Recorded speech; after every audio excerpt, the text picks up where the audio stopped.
Fundamentals pre market analysis ആണ്.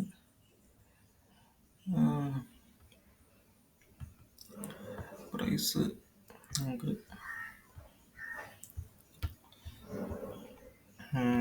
Weekly 4 hour motivation കിട്ടിക്കഴിഞ്ഞിട്ട് weekly motivation കഴിഞ്ഞിട്ട് 4 hourly ഓർഡർ ബ്ലോക്ക് 50 കിട്ടിയിട്ട് നിൽക്കുമായിരുന്നു പ്രൈസ്. ഇതെല്ലാം ഒന്ന് കളഞ്ഞേക്കട്ടെ.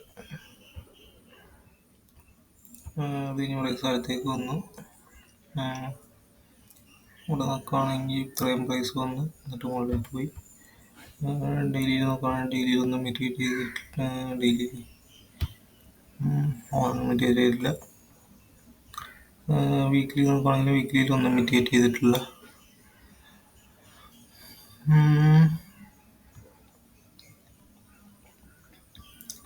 പ്രൈസ് ഇപ്പം നോക്കുകയാണെങ്കിൽ റീസെൻ്റായിട്ട് ഇവിടെ 4 hour റിജക്ഷൻ ബ്ലോക്ക് ഉണ്ട്, അതിനെ ടാപ്പ് ചെയ്തു. Then price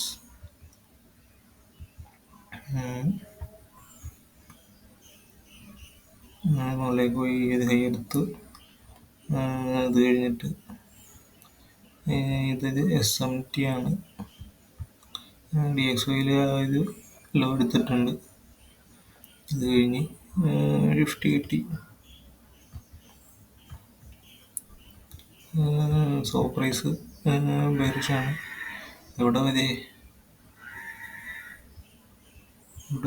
4 hour order block ഉണ്ട്. അവിടെ വലിയ പ്രൈസ് ബെയറിഷാണ്.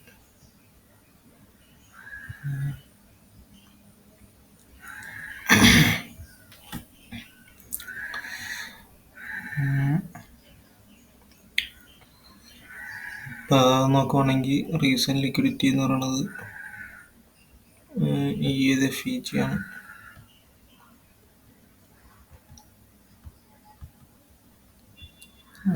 ഇത് കഴിഞ്ഞ് കഴിഞ്ഞാൽ പിന്നെ ഇതാവും റീസെന്റ് ലിക്വിഡിറ്റി.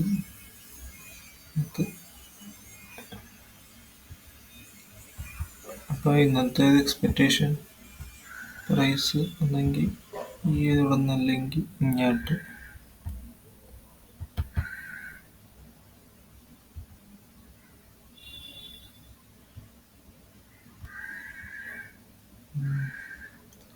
ഇതുമല്ലെങ്കിൽ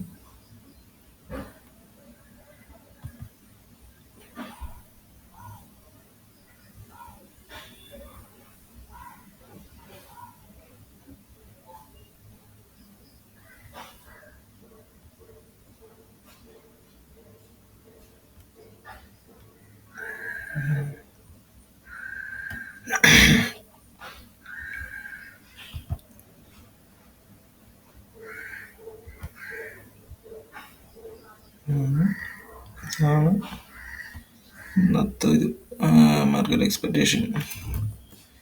എന്തായാലും ഡൽഹി മോദി മാർക്ക് ചെയ്തത്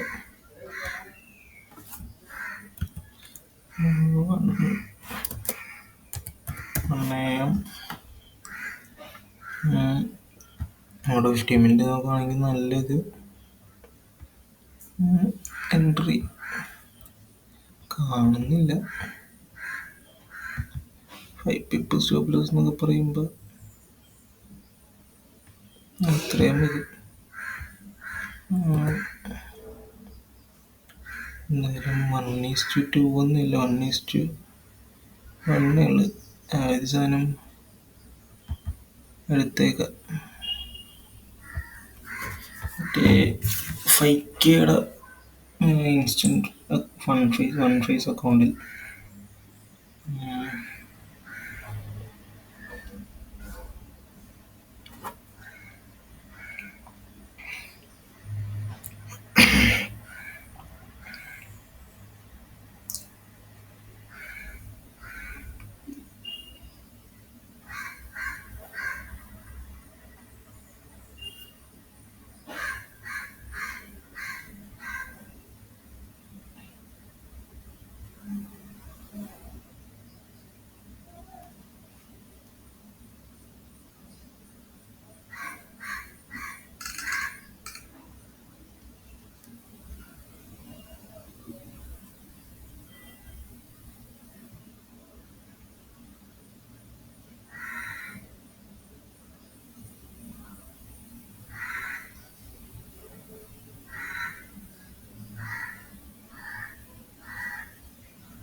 ഇനി എന്തായാലും ഇത് 1 മണിയാകുമ്പോൾ ഞാൻ ഉണ്ടാക്കാൻ വേണ്ടി ഇതിലെന്താ ടൈം आ गया 9 seconds.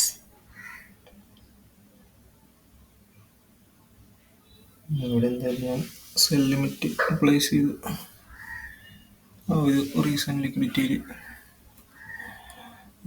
എന്താകും നോക്കാം.